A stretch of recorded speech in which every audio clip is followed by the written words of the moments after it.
All right, so we've walked through how do we know what is true, how do we know what is helpful, and how do we speak into the conversation in such a way that we're going to actually create the helpful truth. But there's some other things that I think are going to be helpful because while this is incredibly simple, speak the helpful truth, what could be simpler? It's not easy. So there's some other tools that I think are going to be really helpful. I have found to be really helpful. So I'm going to share each of these with you as a separate video, but I want to kind of give you an overview of what these tools are all about. So the first one that I'm calling here there we go, three-legged stool.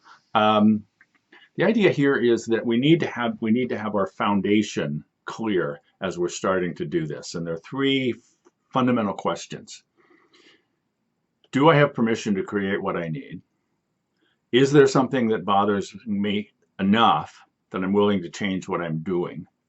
And what's the one thing that I want to work on?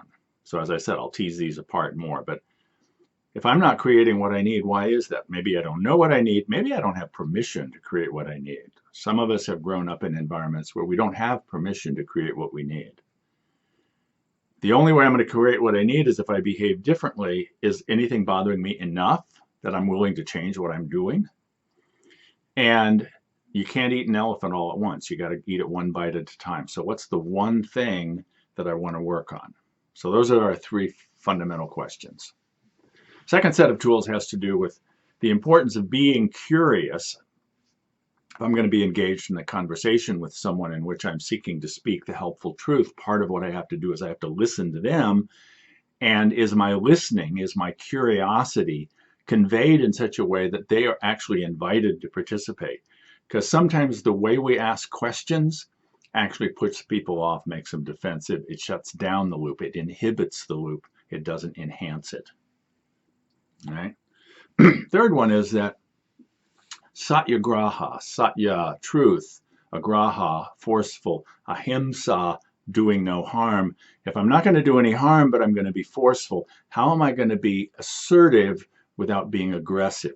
Where's the line there between asserting what is true and what I need and my being aggressive about it? So we want to know very clearly where that line is, how we can find it, how we can address it, so that we don't slip over into being aggressive.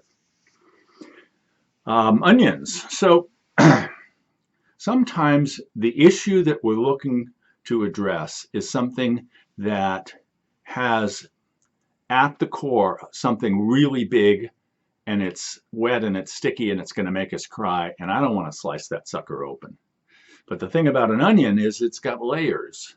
And so I want to find the outer layer of the onion that I can lay hold of and my fingers aren't going to get sticky, and we can just kind of move through it a layer at a time. This isn't a single conversation. This is a series of conversations. The three kinds of relationship. For any relationship to be resilient, for it to be fair, stable, just, there has to be a balance between rights and responsibilities. If I have a lot of responsibilities and not very many rights, I'm going to feel oppressed. If I've got a lot of rights, but I don't have many responsibilities, I'm entitled, I'm privileged, and I'm oppressing someone. There are three ways that we can construct stable, fair, just relationships. We call them fiduciary, mutual, and reciprocal. And so in that video, I'm going to pull those apart so you can understand what the differences are and see, is the relationship that you're in the same relationship that the others are in this loop? Because sometimes if we're not in the same relationship, that's the problem. Okay. And finally, sometimes when we're going to have a conversation in which we speak the helpful truth, we want it to result in an agreement between all of the parties such that we're going to act together in a way that creates what everybody needs. There's actually going to be some shared action that we want to have arise out of that. We want to have an agreement.